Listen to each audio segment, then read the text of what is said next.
اكيد وانت بتفرش شقتك بتفكر في ايه نوع الستايل اللي هتفرش بيه الشقة. واحنا عارفين ان ستايلات الديكور كتيرة جدا، في منها الكلاسيك اللي بيعتمد على الالوان البيج والذهبي والبرونزي، وفي الستايل المودرن واللي بيعتمد اكتر على البساطة، وفي كمان المودرن كلاسيك وهو مزيج ما بين المودرن والكلاسيك وبيعتمد على اننا بنبرز جدا التفاصيل الموجودة في الديكور. وفي كمان البوهو ستايل او البوهيميان ستايل او الستايل البوهيمي، وده بيعتمد على الحاجات الناتشرال، الحاجات اللي معمولة من الطبيعة، الصوف، الخوص، وفي الخشب البامبو كمان. وفي الستايل الاسكندنافي وده بيعتمد على الالوان الهادية البسيطة، وغالبا بيبقى اغلب الالوان السائدة في الستايل ده هو الابيض والرمادي.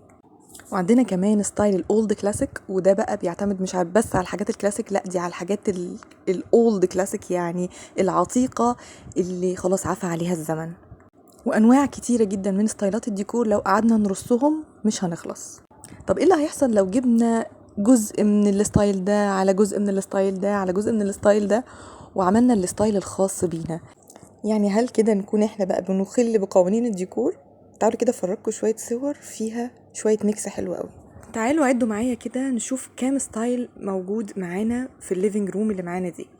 اول حاجة الركنة مودرن جدا، تاني حاجة وحدة الاضاءة اللي فوق الركنة مودرن، الطبلوهات اللي موجودة على الحيطة مودرن، واعتقد بس مفيش حاجة تاني مودرن. بس لو خدنا بالنا بقى من الكرسي اللي موجود قدامنا ده اللي عليه جلد اسود كلاسيك، الترابيزة كلاسيك، والديكورات النحاس اللي موجودة على الحيطة كلاسيك، والتي في يونت الموجودة برضو كلاسيك، واكيد مش هننسى السجادة كمان كلاسيك جدا.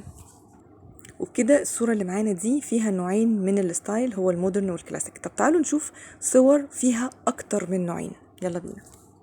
يعني مثلا الغرفة اللي معانا دي فيها 3 أنواع ستايل من الديكور. يعني لو جينا بصينا على الأثاث اللي موجود في الغرفة دي هنلاقي إن الأثاث كلاسيك، إنما فكرة الألوان في الأثاث تعتبر مودرن، يعني دمج الأزرق مع البيج ده يعتبر فكرة مودرن. كمان عندنا لو بصينا على الستورج اللي جنب الكنبة اللي ورا والترابيزة كمان اللي قدام منطقة الليفينج، هنلاقي ان تعتبر الحاجات دي من البوهو ستايل لانها معمولة من خامات طبيعية.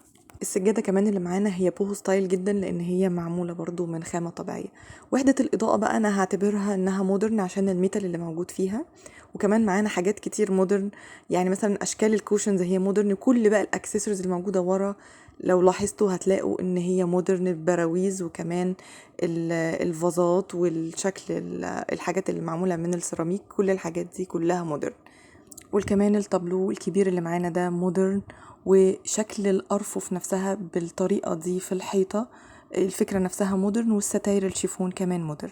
برضو فكرة دمج الخامات مع بعضها، يعني هنا عندنا الكنبة الجلد والكرسي الجلد والبف الجلد، عجبتني الفكرة جدا. كمان فكرة دمج الألوان مع بعضها، أنا بصراحة ما كنتش متخيلة إن البني مع الأخضر مع الجولد يطلع بالجمال ده. برضو فكرة دمج الألوان اللي بتعمل كونتراست عالي جدا مع بعض زي الأورنج والأزرق اللي معانا في الصورة دي. وهنا كمان برضو نفس الفكرة، الكونتراست ما بين الأورنج والأخضر أو الزيتي والأورنج. الحقيقة دمج الألوان حلو قوي، وده معناه انك مش مقيد انك مثلا خلاص عشان اخترت الاثاث بتاعك بلون معين يبقى الاثاث كله بنفس اللون، لا احنا نقدر نلعب في الالوان، ودي حاجة عجبتني قوي.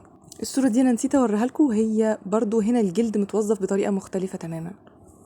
وبصراحة انا ببقى مغرمة جدا بالحاجات الاولد كلاسيك، بتعجبني جدا، ومجرد وجود قطعة صغيرة كده في المكان بتعلي من قيمته جدا. هي عاملة زي الانتيك كده في البيت، يعني قيمته بتبقى كبيرة وبتحسوا كده غصب عنكم ان انتوا شايفين حاجة فخمة. بصوا بصراحة الفيديو ده من اكتر الفيديوهات اللي انا استمتعت جدا وانا بشتغل فيها، يا رب انتوا كمان تكونوا استمتعتوا بالفيديو. اشوفكم على خير في فيديو جديد، مع السلامة.